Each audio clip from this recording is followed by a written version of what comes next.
That's a huge ass. Holy! Is that funny? That's a lie. That is not a cat. That's so mean. This is funny. Is that funny? Something funny to joke on. They threw a birthday party for one in the phone. Ryan.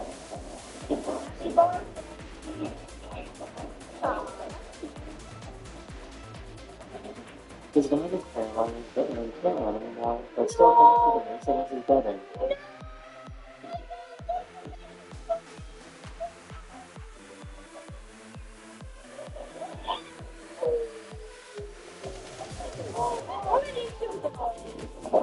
These people found a musical road in Dubai. Oh, that's cool.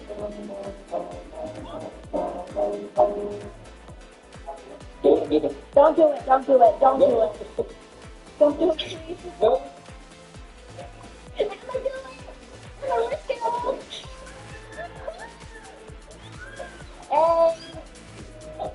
Well, it's okay. Cats will always lay on their feet. They're really flexible. Now, if a dog do that, I'll have no reason to do it.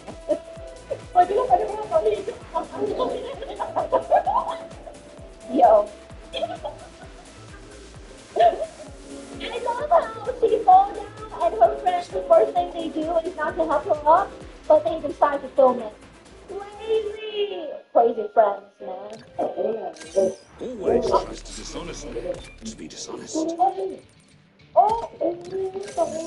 may like to Someone saw this house, they were thinking about cutting down his bed. can't be fast. I say what? These random people got together to save this man their second floor runners. I have a witch. Witch. Witch.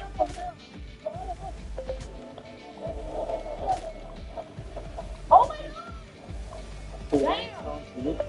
To unlock more your powers. To unlock your powers. So I just left England, but I recorded some really cool video footage of nature and how I was making it fun. That is the end of this video. Are you hoping? You want to help me unlock my powers? Nice. You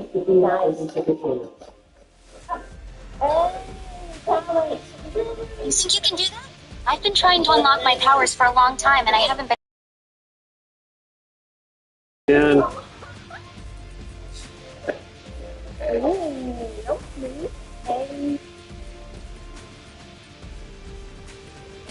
I have to force to use a character I don't have. It's just so hard.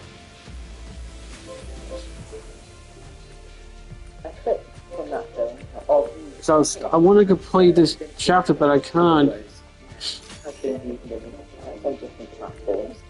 Yeah.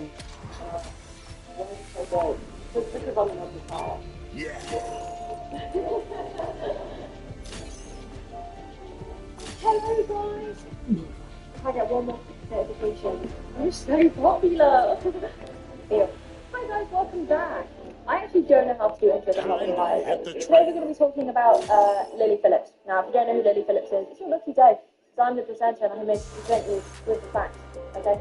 Lily Phillips is a young OS woman who got a lot of traction through saying and doing some pretty crazy only stunts. If you don't know what only is, then it's really a lot, okay? But only is a website where you can post nude pictures and videos of yourself or you engaging in a physical activity for a set price monthly. It's not like Netflix, it's not like it's like Breaking Bad, it's racing, busting, it's breaking and busting. Yeah, I tried to be funny. So yeah, only is basically just a website where like Netflix but some videos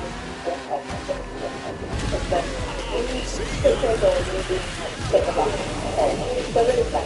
And then even is one of the top OS coaches right now, alongside Daniel Blue and the game one talk about this today.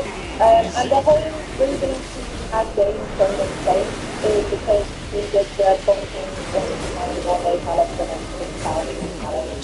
there was a documentary about it by this talented documentary guy, I'll put him in, and it kind of shows Billy crying and saying a lot of documentary process, and that she was kind of starved by it, and yeah, it was a very steady watch, and it kind of reignited my thoughts and feelings about why the industry is.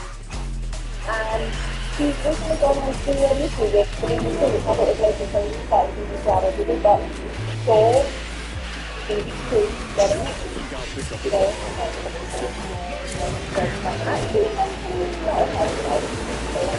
These people are illustrated backgrounds to you.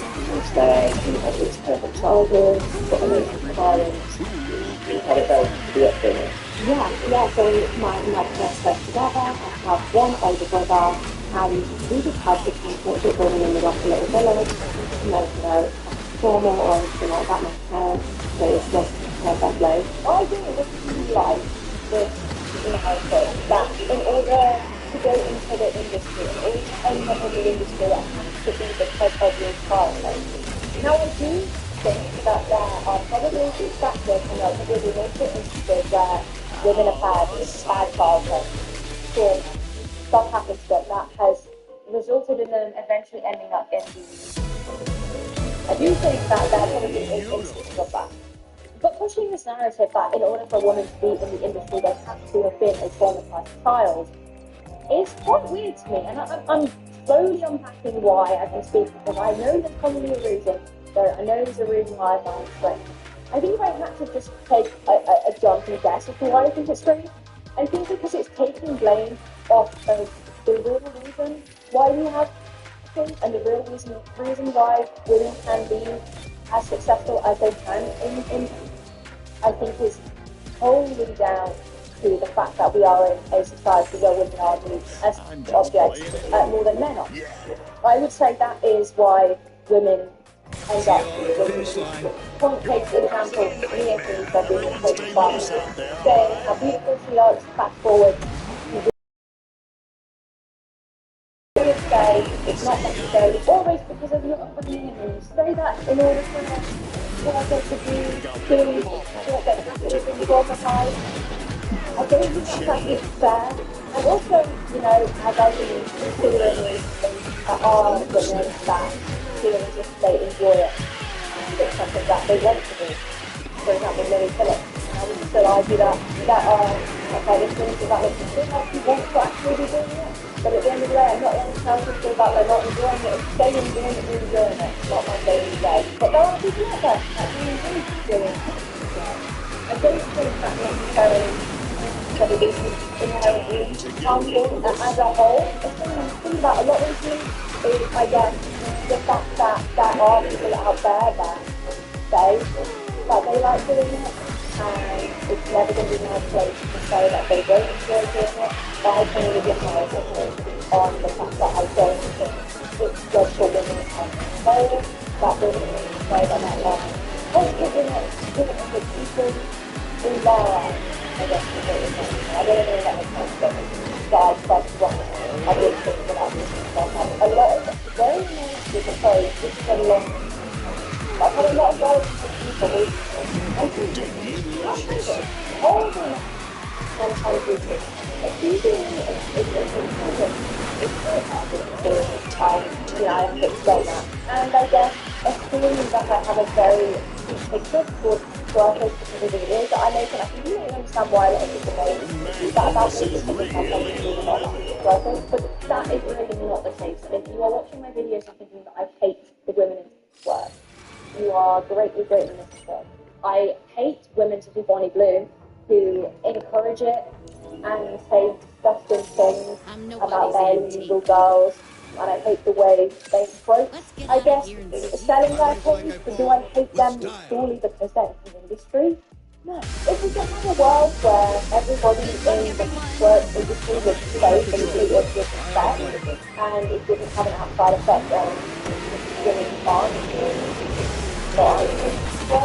then there would be less of a problem. Sorry. Continue. That wasn't so grand, that's been on my mind. You say you're trying to be supportive of what you do. I think they just don't believe you and say that. Yeah, so it's pretty late. So we just go for one on one and they understand that it makes me really happy, you know, I'm not hurting anyone, I'm safe, the results kind of like that. It was only time to when I started doing more and never started to get back from. So don't start to support you doing these events, but they support me. Yeah, okay, I was having a big discussion yesterday about everything and whether or not that is something that is, I guess, arguably ethical, because that was the argument that I was even on. And I just unfortunately cannot back down on the fact that I disagree that there is such thing as ethical. Now, a lot of people will not be well, they're not bad women because they make their content, they're in cars, and I do agree that it's a lot better than doing where you are like supposed to be trying to use up and just put it in abuse. But I still don't think that only is pretty ethical. OFMs and managers list that if they unfortunately cut when you're the one there shouldn't be such thing as an OFM, an only manager. The whole point of only is your account. So I wouldn't say that only is something that could be necessarily, oh yeah, like that's fine, that's perfectly safe, and that's not harming people, because that's what you said her parents say. It is still harming people. The act of having a transactional kind of relationship with women, where you can buy their consent, I would argue does harm women. It does. I'm sorry to say it, like, and I'm not blaming her for that, nor am I blaming twerkers in general, because we're in a patriarchal society, right? Like, the option is there because men objectify women. I know a lot of people are getting mad at me saying that, a lot of people saying, okay, you only blame men, but we're just talking about the facts here, right? That's not me saying all men, but it's me saying that you cannot argue that we're in a patriarchal society, and therefore, I don't think only can ever be ethical. I don't think selling your body as a woman can ever be ethical, because you're just selling your consent, right? And consent can't be bought. Sorry, that's just not possible. If you say it's not harming anyone, it's not really true. I mean, I literally can't post now online at all, so if you can now get to there and conscious of it, I'm like, and I show them I'm going to get into the whole new message. They play Spider-Man one day, yep. Rectified, I read it. Oh, yep. And I don't really, I think the problem is that it's becoming so normalised when it becomes so that women are falling online. It's just don't know how to be women as normal people. We don't know how to be women as people. People can't see me show my skin or my videos on my Instagram without thinking I'm a hypocrite, because they think it's the same. You know the amount of comments I get on my news page where people say, what you criticise, and they have a go at me because my food is bad. As if I've ever said that women can't be truthful, that women can't have sexuality, that I can't, as a woman, feel it happening. I have no problem with that. I have a problem with the transactional relationship where men think everything by sex. And if the money was bad, because sex is communicated wrong. That's kind of hard to tell that. And when you say that it's what you do with these events, what events you do with them. So I do recruit events where the members of the public can come to and join in. So I have quite a lot of gentlemen or women. And yeah, these events for obviously for all ages above 18. For anyone to kind of show up. And can you explain why they don't support that? I think they have to find it necessary. It's not something in which I don't think that I don't think I'm quite much still goes out. You know, I want my kids to be able to express on that event. But they understand that she makes me appreciate it.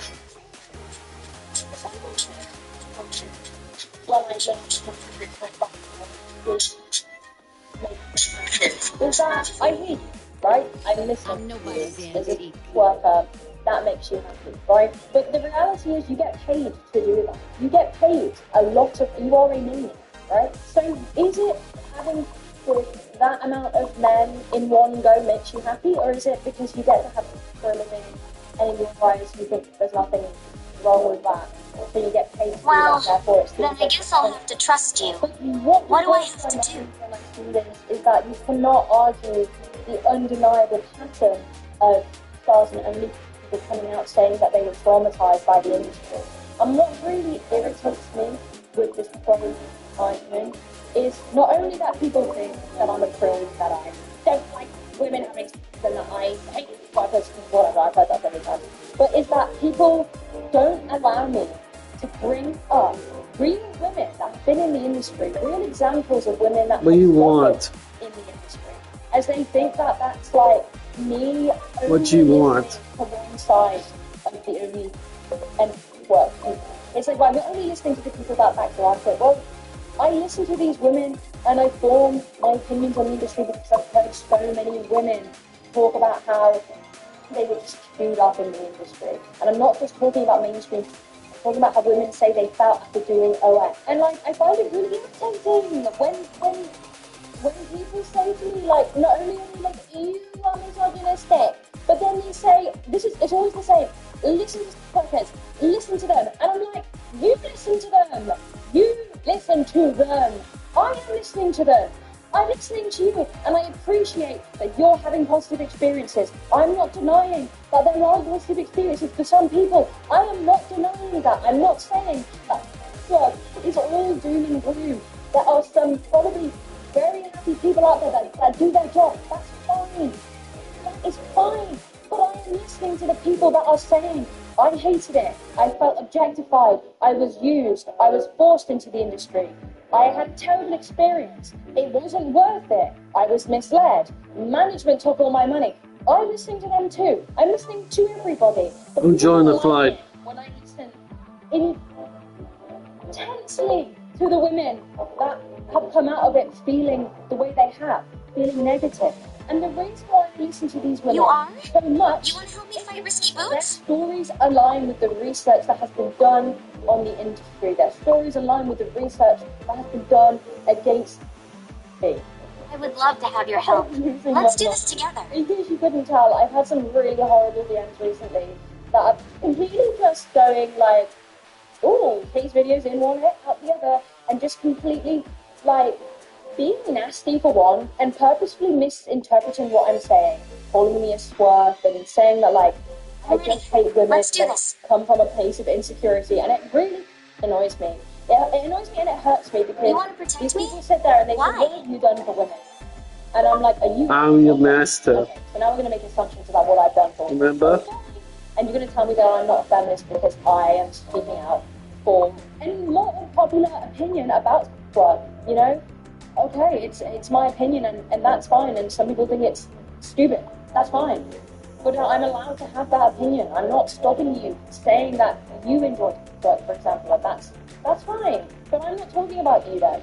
Like, I'm not talking about you. I'm talking about the women that have not enjoyed it, the women that have been objectified. Yes, The let's women do this together. really annoying. We'll beat Risky Boots and I we'll protect understand Sequin that Land. I am an adult and a woman, and I can choose to do what I want. Your generation, Gen Z, has grown up with being easily available on smartphones. How do you think that has influenced you? Honestly, You're going down. first when I was maybe 11. Okay. This is the thing. Another thing that I want to go on to talk about. Sorry, this is a really ranty video. If you're not enjoying it, click off. I don't care. I agree that a lot of the time I am very opinionated about the industry, and I can see why Me. Me again. And I've been thinking about this a lot recently. I've been thinking about this a lot recently. I just feel like I'm going to speak about it. I think that workers, even if are not tech-based, they're not tech-based. We cannot simply just ban it. I think we can look at that in the stage and not make people I think that some things could be done to be regulated. In other words, censor as people say, you want to censor. I think we could have a higher regulation. I think we should have local industries. If we are going to see the industry legalized, I think it's a good idea. Well, it's a good idea. The parts that aren't legalized, keep doing safe because of the those things that are dangerous and the things that they can do in the religion. That's horrible, right? It's like instant rights, that's how like you can't report stopping dangerous drugs, which will just divorce them.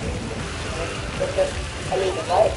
You get what I'm saying? So I do agree that like something can be done. If you're gonna stop anywhere, I think clearly should not be good use of it's my opinion. I also don't know how you do that. I don't know how you do that. And I also think that if you know something, all the needs to know, I'm like, I'm getting following this manager, so the goal is the only concept that they get is like, I'm not saying is that I think the world would be a better place without safety. I'm not saying negative, I like the idea. But I think something so it's not being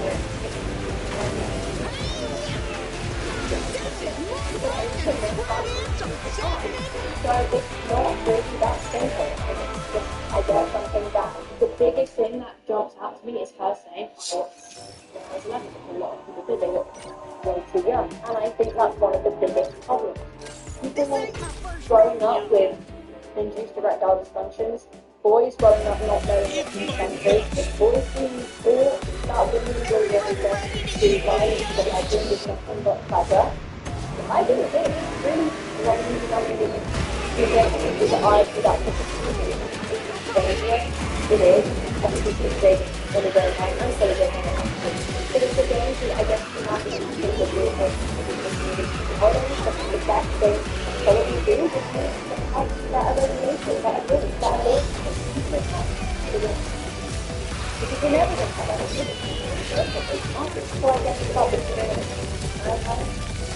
No, there's a struggles to get experience. I'm not going to do it just very normal. What? And I actually don't think it's a possibility of doing one culture. I just think it's when younger adults have a lot of access to it, that's when it is becoming a problem. This is the argument that's the conversation. Not the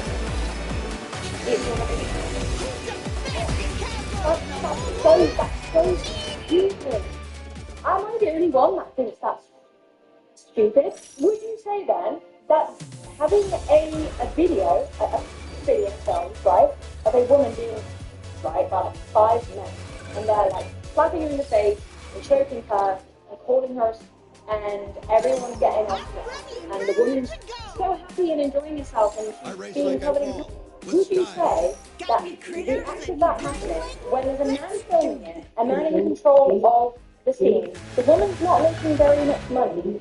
Are you not saying that? Is that inherently fine? Is that fine? Is that okay? Because when you're personally consuming it, not that often, then well, this is what that's fine. Then you need to do that. Just get it. A good relationship with I don't have lots of more this is thinking a lot of the stuff that people watch is to children on let's forget that. So I don't think you can only just do it. I think you can only do that at the end of the day, genuinely people like they I think I still think what we see a lot less things for the if we start working at a lengthy afternoon text, we need to describe how it has influenced you and your brain and without making sense. You know what I think I've seen him really thinking and feeling of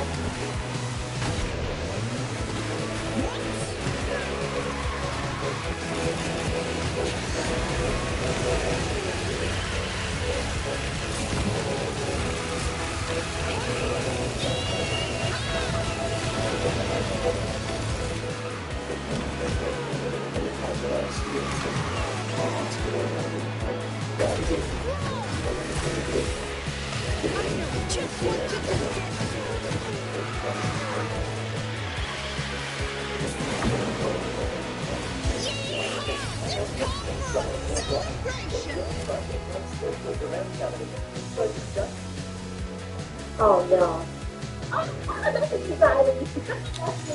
What? Why are you getting out of car?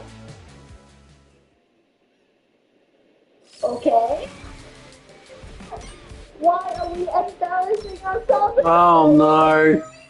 Someone check it out. Railway compilation June 2024.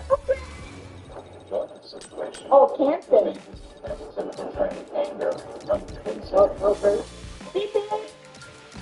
Beep. Beep. I won't let you down. I'm ready than ready.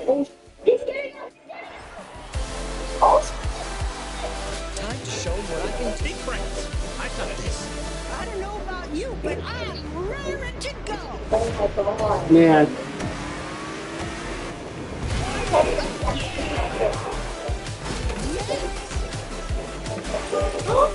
got stopped at the stop sign.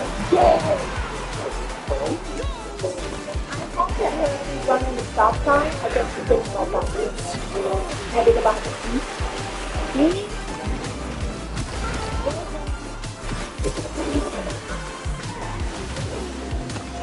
Oh shit. Ow. Oh.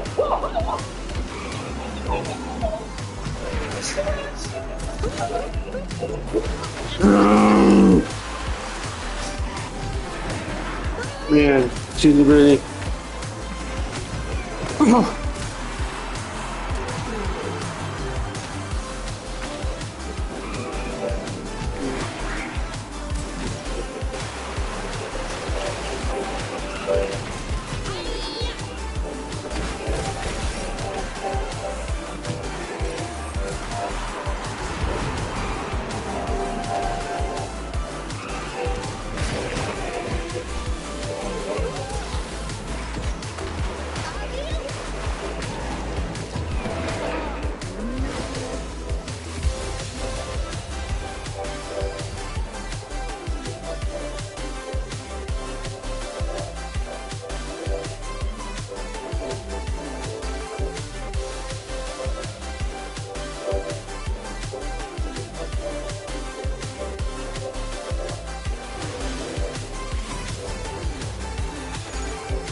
Here's one we can't stand. These are the best and worst cartoon pairings ever. Starting with the absolute best, Bob and Linda Belcher. Bob and Linda Belcher are typical 3D pairing. They're rogue, a little chaotic, and all Honor to the Lee family. it's still known to be some of the amazing cartoon pairings there. And the courage of my heart, I will win this.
Yes, about a commercial, but no.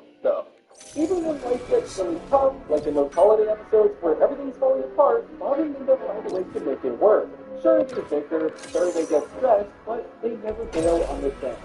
Oh, my tree. You had a good life. That's how I want to go out. Hydrate and not they're not perfect, but they never give up on their kids. They actually taught them, laughed with them, and let them be exactly who they are. On the complete opposite end of the spectrum, the biggest but we will have to put it grow and grow up. Peter might grab his up to the future. He decided an absolute disaster at the cartoon guy. He basically a grown-up toddler in that struggle and self-independent. How can he go family and well, at the house, I do it all day. Thank you very much.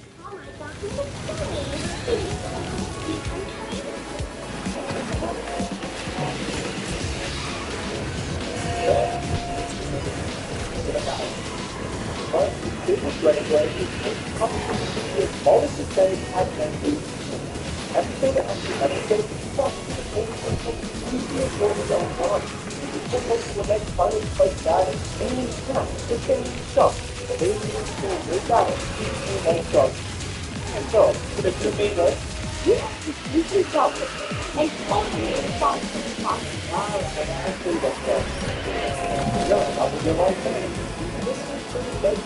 This will stay first. Not much, and not too big. We will be serving. No. You still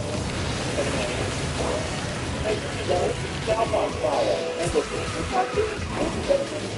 funny like the students will really get together. Instead of actual bonding, it is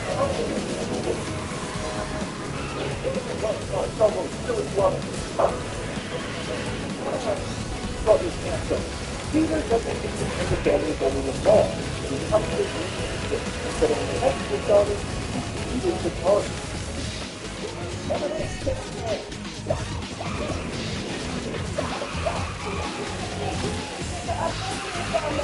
And when he sees that this is pile on, that's the brother on his parents. Hanging out with all your friends. Hey, Will, the ocean's that way. When he abandons Stewie in traffic to fight that giant chicken again, this ridiculous running gag captures how Peter will drop literally everything including his baby in danger for petty grudges.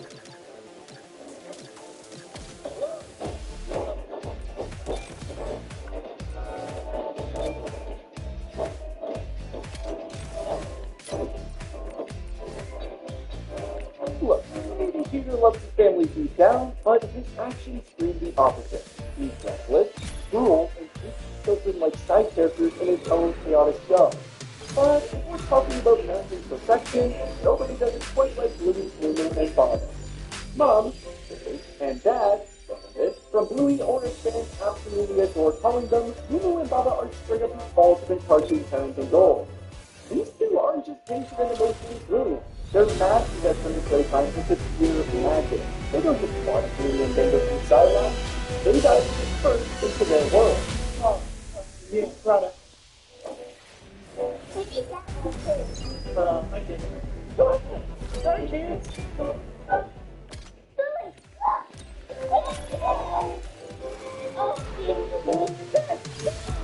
There's this episode where everything's falling apart. Spilled food everywhere, endless waiting, kids having meltdowns, and does Baba lose it? Nope. He turns the whole disaster into a patience lesson through play, proving that even the messiest moments can become something beautiful.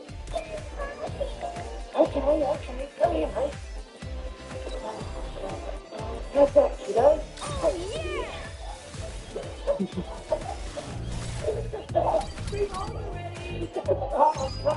There's this incredible moment where she opens up about feeling like she's not good enough as a new mom. It's this rare, vulnerable scene that shows Bluey that she's struggle too, and that's perfectly okay. Bluey doesn't just scream, she lives for them.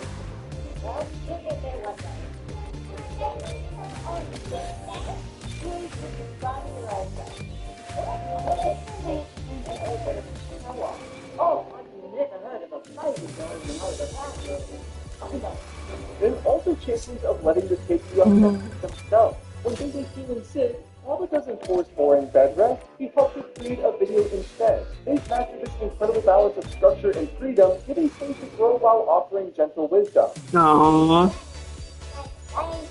That one of this show is awesome. Best kiss show. And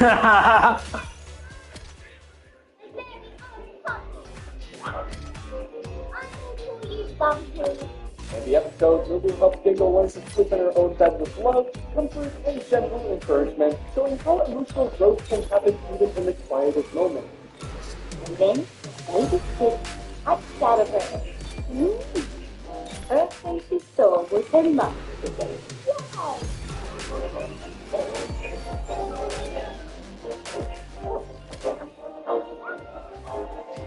Lulu and Baba play with their friends, not at them. And tantrums with kindness and transform skill dreams into life lessons. Speaking of disasters, Timmy Turner's parents take neglectful parenting to almost criminal levels. Timmy Turner's parents are basically walking disasters disguised as adults. While their kids literally surviving childhood with natural bathtub, these two are off in their own little bubble. Vacationing,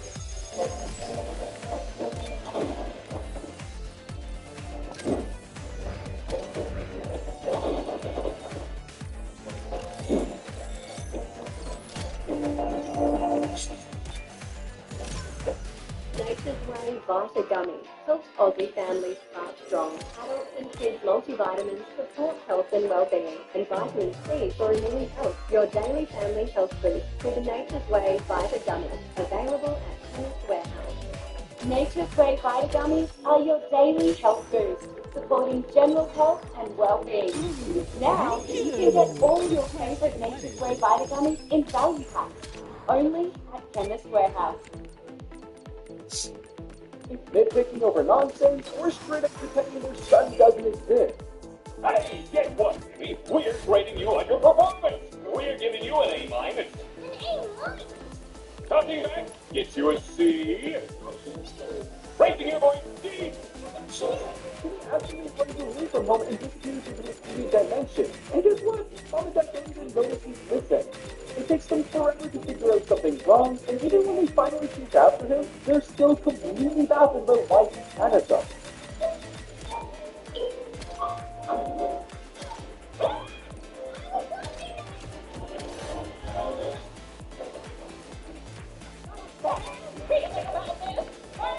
Then there's the time the entire town transforms into gray blobs because of Timmy's twist.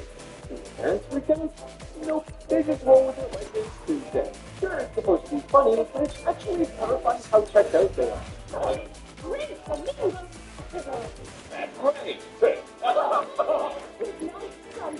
Hate to discover was actually the bug napper. I can't tell him I've sent Chelsea away now.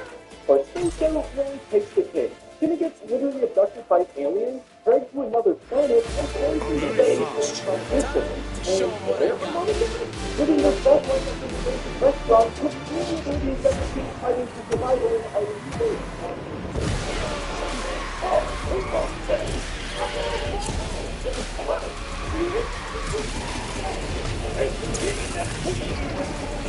Whether Dad having another meltdown about single birds, one sometimes, credit card, he didn't let it be playing.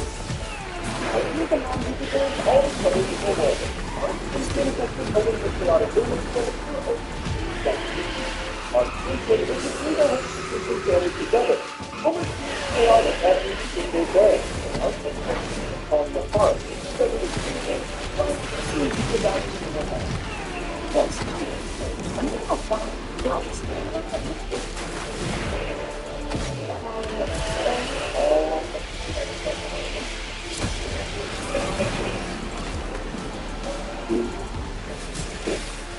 she's just sitting here in the house. But she says anything. The money is always there. So we want to take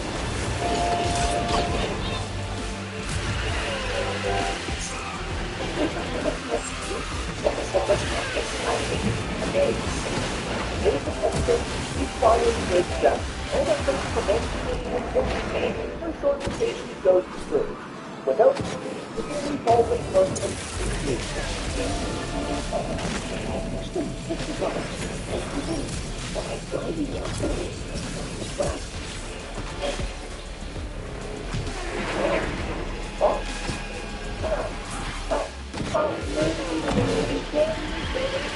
make the time bar stop there. Don't tell them that it's better, but not hard. Because then stay even instead. This moment really affects heart. Heart knows how to keep pressure wrong. So let's go on. Play the game. Let's do it. Harder than any punishment. Harder than any even if it doesn't get good. Remember, like on the bad side, there's probably an instructor than a job side to the learners. You know,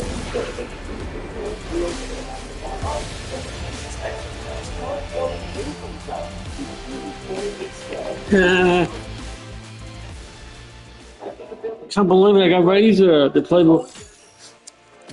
something important. She is kind and sweet. In the world of cards and bonds, Mark Simpson is truly one of the best. I totally agree. Good everything, as Dragon Ball Z goes through every universe and abandoning adventure. Goku might be one of the most perfect heroes in anime history, but as a father, he's absolutely terrible. Yeah. His own family gets left behind. Especially Chi-Chi.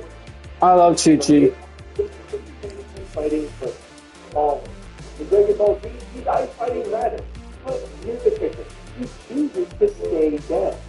He wants to turn with King Kong. Good stuff. Meanwhile, little Gohan gets blown into a world of games. The Southside issue is how bad Goku really is. Instead of protecting Gohan from the deadly injury side, he pushes his grandson into battle. He calls it a learning experience. And he does something unthinkable. He gives Cell a sense of being to heal up. Why? So Gohan can live at full today. Gohan really dies because Goku actually the crowd goes watching from the sidelines. Not a worried man. No. Goku doesn't see his own universe in the tournament of power. He doesn't think about what can happen to his family. What if things go wrong? He doesn't care. He should really love it if something goes down, but he really shows up when it matters. His idea of father-son bonding is very different. It's a wonderful life against time. Not really. Don't start without me. Who needs a kid's room when I can have all of this?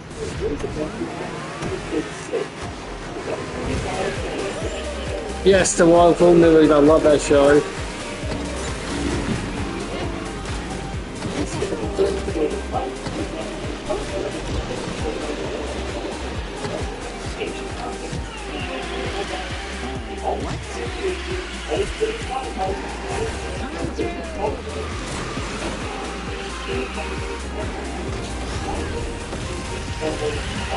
Yeah, I want to be like just like Nigel, Goofy. I want to be like Kim and be a good dad.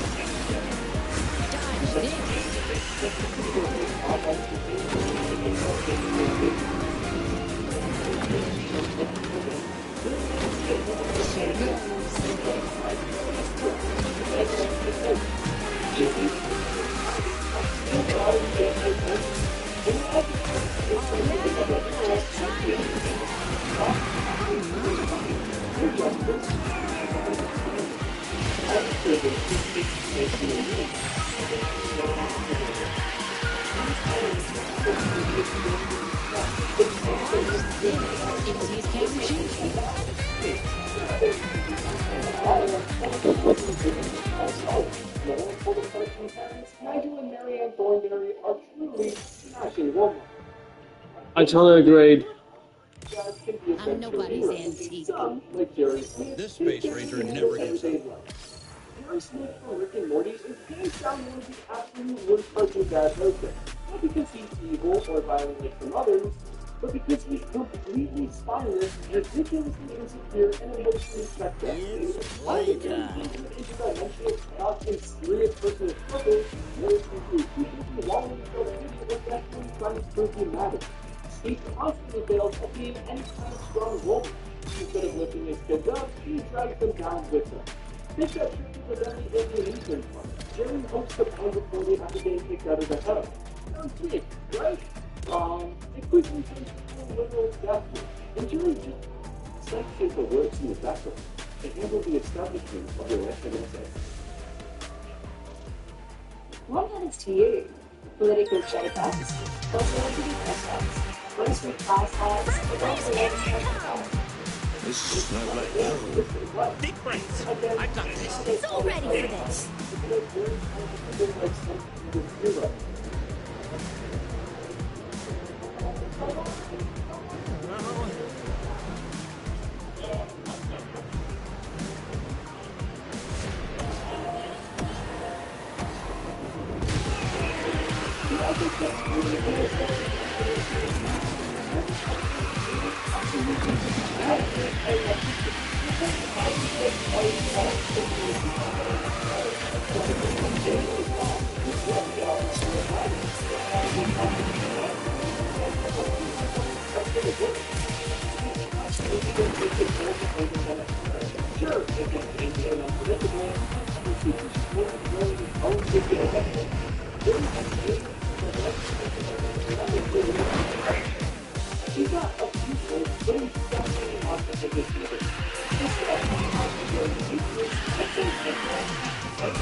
This expression was bold. Completely turned out that they all including his own daughter, Pearl. Over and over, this expression is special. He goes dirt cheap on literally everything. The decorations look like garden sale leftovers. It gets unembarrassing. Pearl is really humiliated in front of everyone, and this expression stands for stretching his quads. Only the community.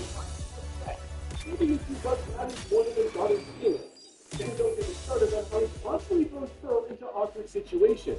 There's this episode where he literally forces her to take SpongeBob to prom because he can't be bothered finding her a proper date. Instead of actually listening to what Pearl wants or needs, he makes decisions based on what's easiest and cheapest for him.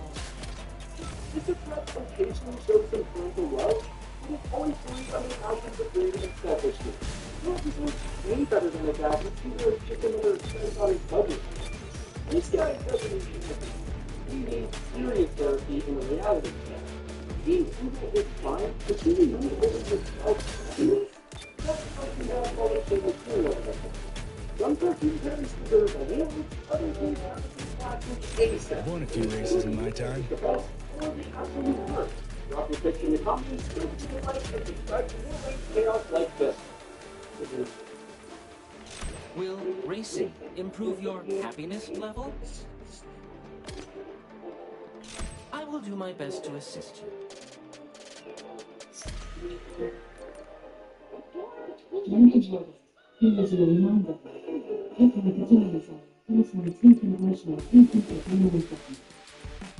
Welcome back to the Crash Bandicoot 25th Anniversary Celebration, where I do a bunch of Crash Bandicoot videos to celebrate the series' 25th anniversary. That is straightforward. So for the last two videos for this celebration, I've been taking a look at specific Crash games that are beautiful, because, well, that's what we do on this channel. But this time around, I want to briefly go back to what I used to do on this channel. And hey, bosses tend to be a fun thing to do for countdowns, so I felt like making a bunch of my really long-time viewers feel old and make bosses the topic of this Crash countdown. For those unaware, this actually doesn't exist anymore, unfortunately, but I did a top 10 Crash Bandicoot bosses video all the way back in 2012, while the series was still in the midst of its hiatus. Actually, if you want to feel extra old, the amount of time it's been between that original video and now is the same amount of time it was between mine and movies, the last mainline Crash game before the hiatus, and the Insane trilogy. If you don't feel like doing the math, that's a 9-year gap. I felt myself go with just by saying that. But yeah, this topic should be pretty straightforward. Just going to be counting down my personal favorite bosses of the series. Also, I'm not going to be doing the one fight per character or one per game rule, anything like that. There could be multiple fights against the same character, and there could be multiple bosses from a single game on this list. Granted, you'll definitely see where my bias fly with that factor, but I did say these are my personal favorites, and I didn't want to force his bosses for games like, I don't know, Crash Bandicoot Purple.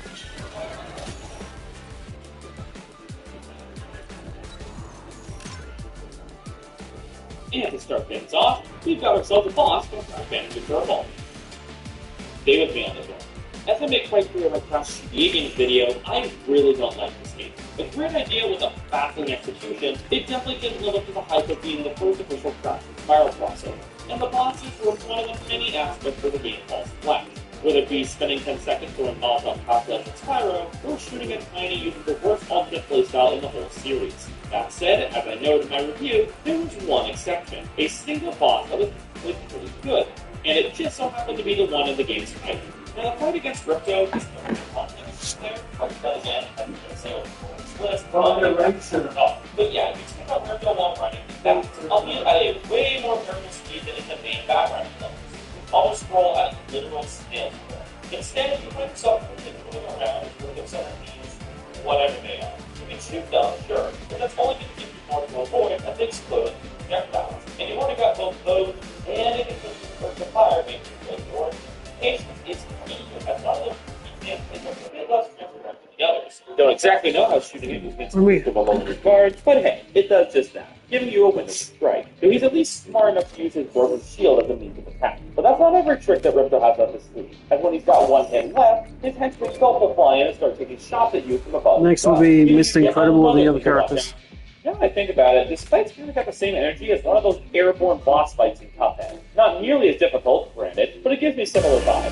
And hey, I really like the airborne boss fights in Cuphead, so it only makes sense that this thing would apply here. Unfortunately, the fight doesn't last very long. It can be over in less than a minute, depending on how quickly the non-transparent engine spawns, but at the very least, it's a pretty fun time while it lasts. Definitely more so than Crash Purple's other bosses. And hey, it's far better than the Cortex fight in Spiral.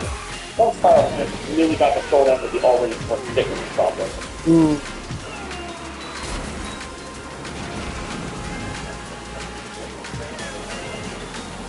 And now we go from a weak boss lineup for one of the weakest Crash games to a weak boss lineup for one of the strongest Crash games. I've made the secret in the past that I absolutely love Crash games, and yes, that absolutely applies to Metro 3 as well. However, both of them do have one common negative. As I said a moment ago, the boss lineup is kind of weak. The boss fights in this game are one-on-one races between you and the boss character. This way of spicing things up from the gameplay, it's more about the items off the track. Admittedly, not the most interesting way to change it up for a boss fight. Not that these are bad, just very underwhelming. According to Ripper Root, Papa and Tony Jones, have a pro I almost went with Oxide for this one, but I do admit that the things that really come with the opposite extreme. He delivered the Slash so seriously just about everything that it is really not possible to do. But instead, I'm going with the Fancy Mafia then. Winston's always been one of my favorites of the non-science Crash villains. The flashy look, accent, the Tommy gun, what's not for them? Unfortunately, while his boss fight in Crash 1 does have a cool concept, well, the need to hide while performing power with Tommy gun, it's a bit too simplistic and easy for him. definitely makes up for the latter one in TCR. While all the bosses before just turn the track into a sort of minefield, this spices things up by instead relying on bowling bombs as a feature tactic. They don't seem like much of an stage, but you'd be surprised just how much the boss fight dynamic changes when you replace stagnant obstacles with moving projectiles, especially when the moving style they do in the original. More so than the other bosses, this one really tests you on your driving skills and being able to quickly maneuver, as well as knowing when to power up to slow you down. Fortunately, with the track being hot as Saturday, you do have that map that keeps the face over a big one drop, so using that to your advantage can be. Now yes, one could argue that this fight's been harder than outside, and in a way it is, but at the very least, this one feels better compared to challenge of skill in my opinion. Plus, Pinstripe doesn't jump the starting line like hot like that. So at least he plays side by side.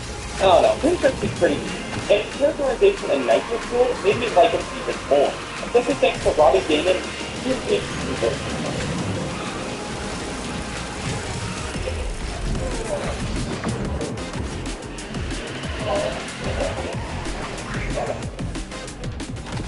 You don't know why you hit the boss key this tire though. It's only a lot. You put a key in your tire. Moron.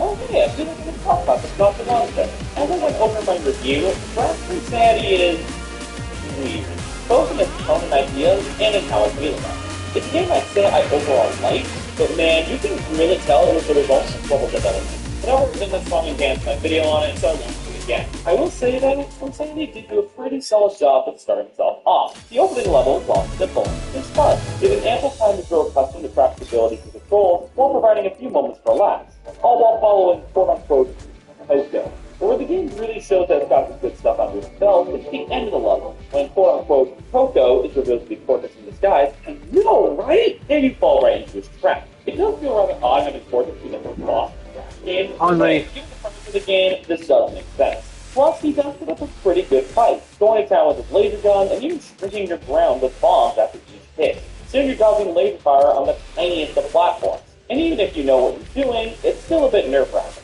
But just when you think you've got Cortex down, in comes Engine with a giant Mecha Bandicoot. And sure, taking down the Mecha Bandicoot is pretty easy, but it's just the pure chaos of it all, especially for a first boss, that makes it so memorable and fun. Seriously, two of the series' most formidable villains, characters you usually take on at the end of a Crash game, are your first major opposition into Insanity. I don't know who at Traveling Tales pitched this idea, but this one was a really good call. Now granted, it is a little disappointing that all these other Crash villains are present in the cutscene right before the fight, and have zero involvement, not even the spectators, but I'll take what I can get. And as much as it didn't make sense, getting to control the Mecha Bandicoot for the final phase of the final boss was pretty cool as well. So hey, it comes full circle. The boss fight later on in the game was kind of there though.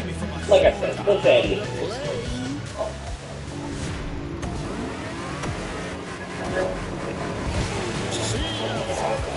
After this video, I went back and fought a bunch of Dragon Balls. After you that, I quickly realized that I'm not the biggest fan of Dragon Balls. Granted, they're not outright bad, aside from the Fortnite. There are some neat ideas, but I do think they're kind of weak. However, this is not acceptable, and I imagine many of you don't stop them. The fight against Enki was the first of its kind when it came to Dragon Ball. While bosses both Dragon 1 and 2 prior to this had their own ways of fighting up, you still stuck the game's core gameplay mechanics of jumping and spinning. Engine fight, however, was spinning out of question, trying to take shots at helping and battle robot with endless wonder fruit that materialized Xbox's body and his hammer. So he does actually throw the one fruit the insane version. Just mention the detail there.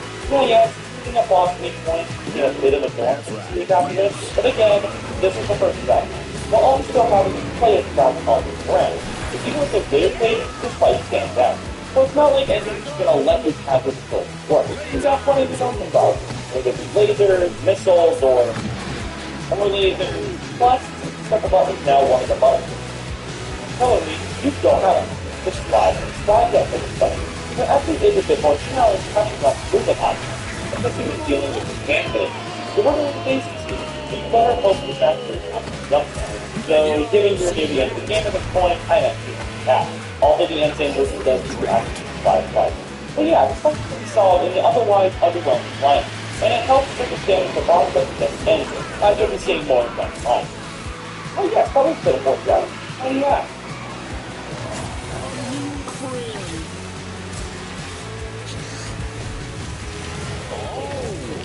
Engine is easily my favorite character in the Scratch series, let alone my favorite scientist character. It is unfortunate that, for a while, the decisions of Cortex's second in command did result in the complete neglect of Cortex's former right-hand man, Dr. Nitrous Rio. Yeah, he may not have appeared much in the series, but I did like it from the focus on biochemistry, as opposed to all the other scientists focused on machinery, and him becoming both a foil and an ally in Scratch 2. It was cool. And hey, as much as I didn't care so much of the mutant, seeing him come back to the main antagonist wasn't a delight, especially with him being the source of both the game's funniest moments. I was in the fun! Yeah! Thanks, sir. But my idea. Not evil life in the pile. Wrong. That's not wrong. That's so bad! Fortunately, he has made much more frequent appearances since the revival, being added to Necrofield post-launch and being one of the villains in Scratch 4. Now, boss fight-wise, though, Ryu's a bit of an inconsistency. He's only ever had 4 boss fights throughout the series.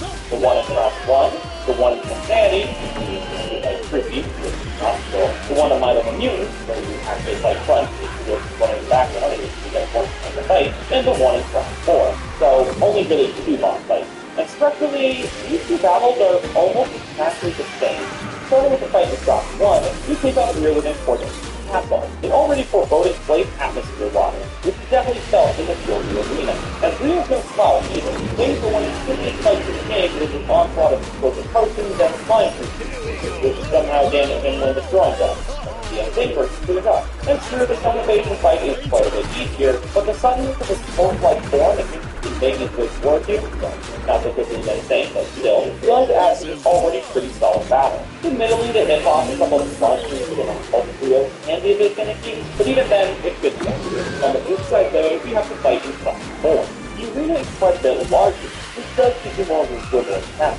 But to compromise, the explosive potion is thrown through a shockwave, and its extension comes tricky as opposed to become more frequent and more quicker. All the flying creatures don't have 50 hitboxes, so hey, point to Class 4. Hope Rio is quite exposed compared to one, but with him it doesn't go in any direction, and with the shockwaves he's counting to make, his phase can't go to top. Also, instead of keep stepping on his head, you use the Kano's Dark Matter Tornado to push him back in his vulnerable and knock him off the edge, which is pretty satisfying if I can say for himself.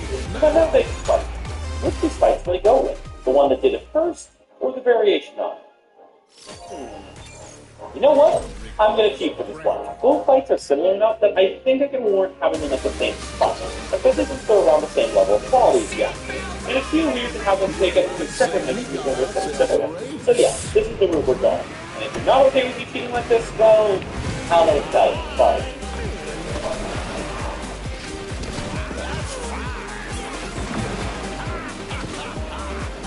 I'm not too confident with the general perspective of the fight game is, but speaking personally at least, I've always really enjoyed this one. Instead of the battle alone, fighting one of the common masters in, it's a castle on fire. I didn't really see it as such back then, but thinking back, this is one of my first exposures to environmental storytelling in the game. You don't see the fire start off the bubble, nor told it happening, but just seeing the castle burning down, knowing that you're trapped with this, it's like a plant literally going out in flames. But of course, atmosphere alone doesn't guarantee you a boss fight. But when it just so happens that Fortress fight is a fun one. While there's technically less going on in battles compared to like sword and engineering, I really just want a better texture and movement in the character. And Fortress's variety of laser shots seems to require you to use very frequently. Whether it be the pink shots that only at you, or his blue shots that'll move entire from the ground to stand up, or his green shots that you'll need to spin back if it you damage. You'll need to be on your toes for most of the fight, especially closer to the end when Fortress starts going crazy with the laser gun. For a boss fighter that follows the same sort of system as the other bosses in the game has, this one might be pretty effective despite that. We could think makes it a rather memorable final boss for this.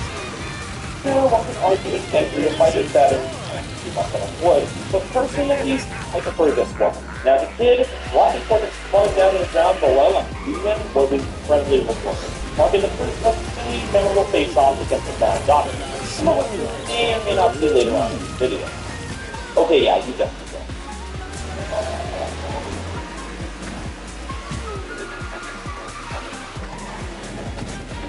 Out of all the non-science films in the Scratch series, easily the most popular is Digger Ride. From concept alone, it's easily one of the coolest the franchise has ever come up with.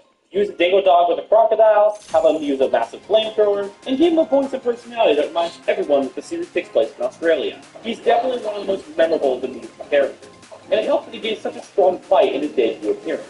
Serving as the second boss in Crash Bandicoot Warp, Dingodile doesn't take long to prove he's not messing around, protecting himself with a multi-layered barrier of crystals while blasting down shots of fire, which increase in frequency and speed after each hit dealt to him. His second attack, however, is arguably his most dangerous, as he blasts at you with his barrier. Now yes, it does make holes in his shield that lets you get to him, but you still gotta be careful, because Dingodile's AI isn't afraid to start screwing with you when preparing for shots, sometimes deliberately shooting a bit to the side to catch you if you're running in that direction. This is especially apparent in the insane version of the fight, where his flamethrower shots are even faster, and his AI likes to resort to trickery far more. And even when you do get to him, you still gotta maneuver around the remaining crystals and get out before his gas tank explodes.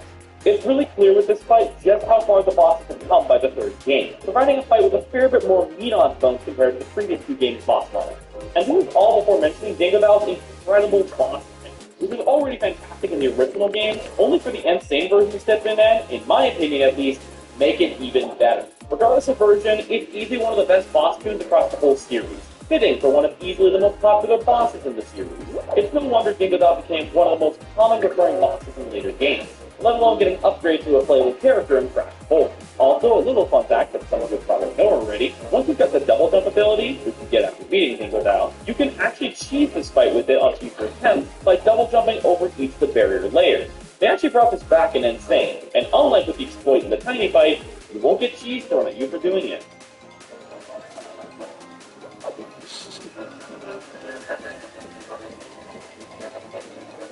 Oh, Wrath of Cortex.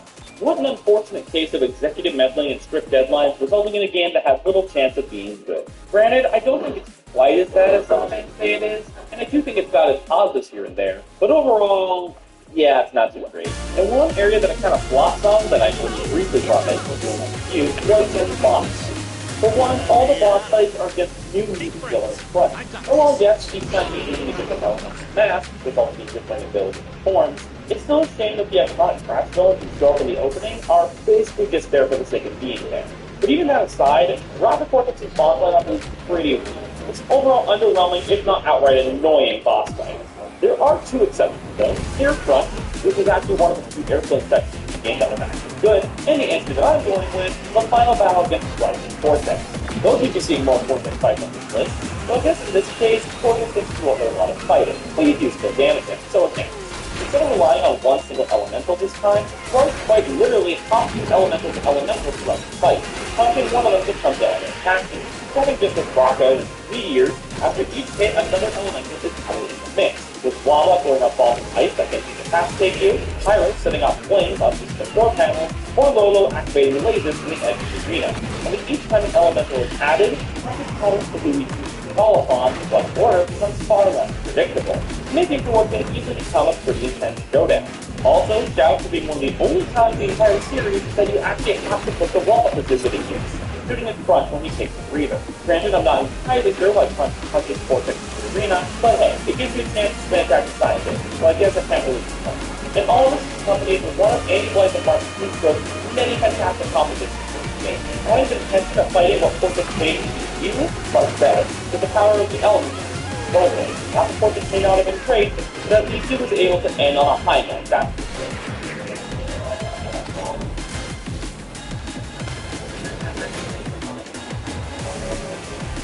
First impressions are incredibly crucial when it comes to playing a video game. Not every player is going to have the patience to get over a hurdle in the beginning, so you generally want to start on strongest, which often includes having a strong first boss. In Crash Series, you're going to hit or miss when it comes to the first boss, but as shown with Mega Man 2 earlier on the list, the times when they get it right can be really effective. And while it wasn't my pick for the best first boss in the series, it does actually have one critical element in common with Mega Man. They both involve fighting Infinite and Giant Robots. Like I said, first impressions are crucial, and this is something Crash 4 definitely considered. The first set of levels are pretty good, but following it up with a post-apocalyptic wasteland, a chase sequence combined with a throwback to the atmosphere, and then having Engine as the first boss, now that's how you start a Crash game off front. Using this newest mech, the weapon of mass percussion, I love that. Engine swapped out his usual arsenal of lasers and missiles in favor of playing reverse guitar duels. I guess it's more fun elements. Using a giant drumstick to speed his casting projectiles that didn't either jump over or slide at him. For being a first boss, Engine really doesn't follow any functions, with projectile pattern getting pretty aggressive with each possessive phase. But with it never feeling deeply hard, it just makes for an exhilarating fight as you wait for one of the minions to charge in, so you can send them flying into enemy speakers. And hey, it even incorporates some of that fancy beyond phases you've been learning how to use those tactical levels. Use this a means to get up the engine when there's robots down to damage it. I do really like the quantum max powers are included in the boss fight as a whole. This one is good. But what boss fight based around music would be complete without some solid music to go with it? Well, it so happens that Engine's kind of subtle Rockin' Lost, complete with some hints of a light motif from his previous boss track. It's one of my personal favorites of the game, to put it simply. But yeah, all in all, as confusing as to have Engine as a first boss, given how often he tended to be closer to the end in previous games, hard sanity, he definitely did a great job in helping with Crash 4's first impression. And given this was the first original mainline Crash game in over a decade, it's a good thing that the game went as strong as it did from the get-go.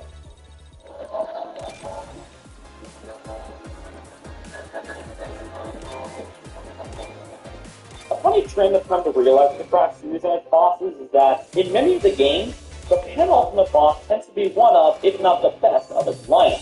Think about it. Rio is one of Crash 1's best, Pinstripe Going CPR's best, Ripto's the only good fight in Crash Purple. It's not always the case, of course, but it does tend to happen frequently. And once you know it, here's another example of that. I've already gone a bit into this fight in my Crash GTA Games video, but the battle against Entrance in Crash Bandicoot, well, Entrance, is easily the best boss not just in its own game, but across all the Crash GBA titles. This one goes the multi-phase route, with the first phase playing out in a way similar to that of K. Rool from Donkey Kong Country. Actually, now that I think about it, these are practically the exact same structure. Entrance hops around a set number of times before using its tactical to open for damage. In this case, shooting claw hand at you. So much like it's presumed inspiration, you do gotta be careful just off the sheer size of your opponent. With Entrance being nearly larger than the capable of destructing you. And if this is all the fight had been for it probably wouldn't be this way. However, Entrance does have a second person. As it takes the sky once it comes down and kicks off a second phase. Now in the top attack, you gotta bounce Entrance around like a pinball with quick attack until you can get him under fake shots and cloud shots for damage. But this egg ain't gonna just let you boil and die and this will release an absolute onslaught of projectiles, with absolutely no set pattern to which he does when. You really need to be cautious on the time. Entrancing projectiles can get genuinely aggressive, and with your slower movement, this one ain't gonna come easy. And yes, if you die, you end up going back to phase 1, but at least unlike if you enter the fight afterwards, the first phase is not only fun, but it's also short. So getting back to the second phase won't take long. It's no wonder the game's called Entrance rather than Goofy. Joke is way funnier than I am on my phone.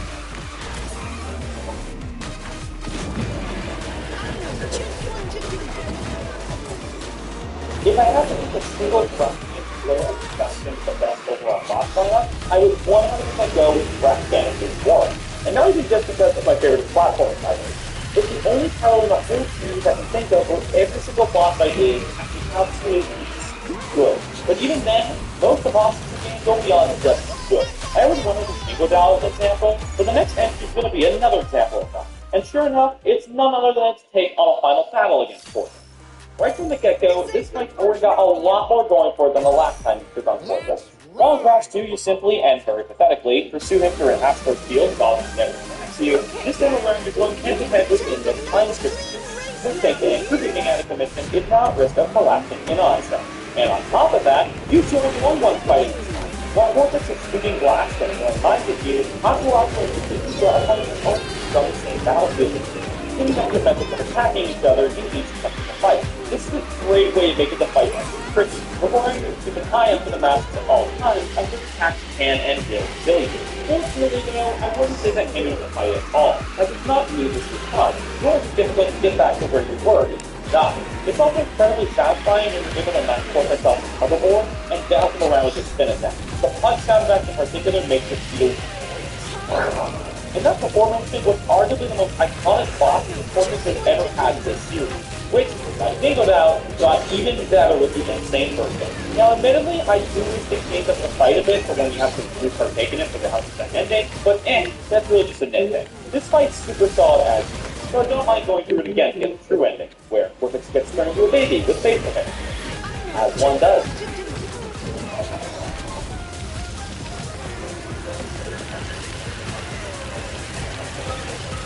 Oh, you thought I was done with Warp, eh? Yeah, not quite yet. Cortex may make for a great final boss, but he's not the best the game has to offer boss-wise. With that said, I'd love to go back to talking about the best science villain in the series, and the fantastic tricks he had up his sleeve in Crash 3. Marking the first and only time in the series that you exclusively play as Coco for a boss fight, the showdown with Engine's latest mech, now certified Wumpa-proof, is easily one of Warp's most memorable moments.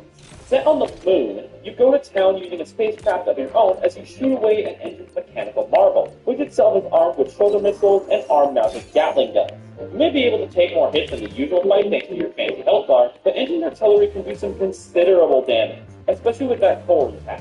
So being smart about what you attack and when is important. But just when you think it's over, surprise! Engine's got more up his sleeve. Now with some extra firepower provided by Pura, the fight's now further up in space as Engine takes shots at you with even more missiles, laser ball cannons, and this weird golden bomb thing. If not prepared, this can definitely come off as overwhelming. But man, when you know what you're doing, this phase especially is great amounts of fun. The general frantic nature of it all is exhilarating. And while there's no special reward for doing so, it's especially fun to try and do a no damage run on this fight. Which, yes, I have actually done on more than one occasion. Can I do it? Can I do it? Yeah!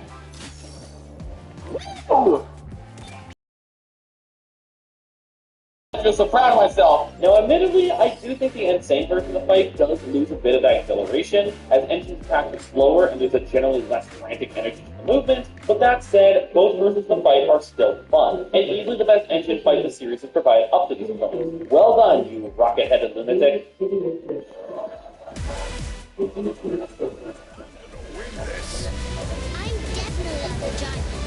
I'm not sure how many of you who saw my original take on this topic in 2012 remember this, but in that original video, I specifically noted how I had to play Cincinnati or Crash the Titans at the time, and thus wasn't including any bosses from either game. Well, I'm certainly glad that that's since changed, because now that means I get the pleasure of talking about fighting Dingo Valley's insanity.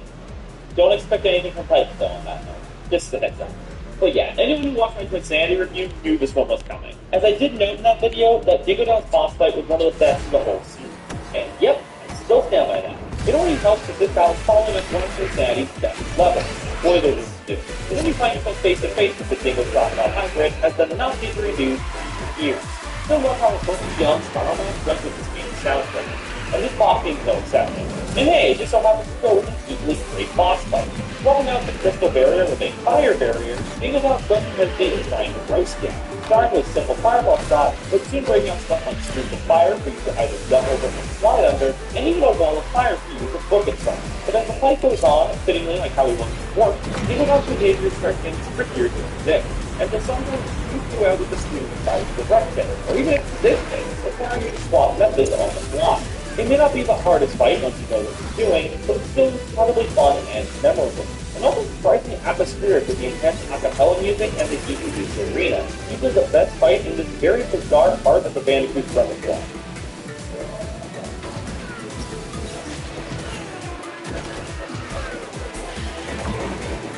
Alright, now that we've had a brief break from it, let's get back to talking about Crash Bandicoot Warp. Like I said earlier, Warp has easily the best boss limit in the whole series. And I was more than happy to make that known with my choice of it. Yeah, there's a bit of personal bias in that description, but hey, these are my favorites, so I'm just being honest. And while yes, Engine's fight easily has the most spectacle and the most one non-gameplay wise out of bosses. Oh, who am I kidding? You all know where this is going.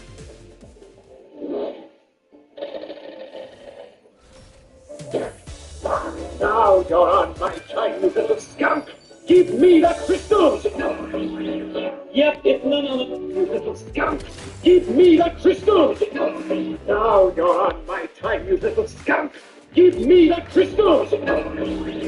Yep, it's none other than the fight that was my original #1 way back in the day. As an avid lover of time-themed anything in media, Dr. Nefarious Droopy definitely stands up there as one of my favorites of Crash and Rogue's Gallery. Heck, even as a kid first playing Warp, his silent introduction in the game's opening always stuck out to me. From him visibly lingering in the shadows while Uka Uka chewed out Vortex, before finally emerging and revealing his blue-skinned Jafar in this. And that reveal wasn't just for show. He was the creator of the Time Twister, your very means of accessing the game's various levels. But he was just as big a deal as Vortex or Uka Uka, making the eventual fight against him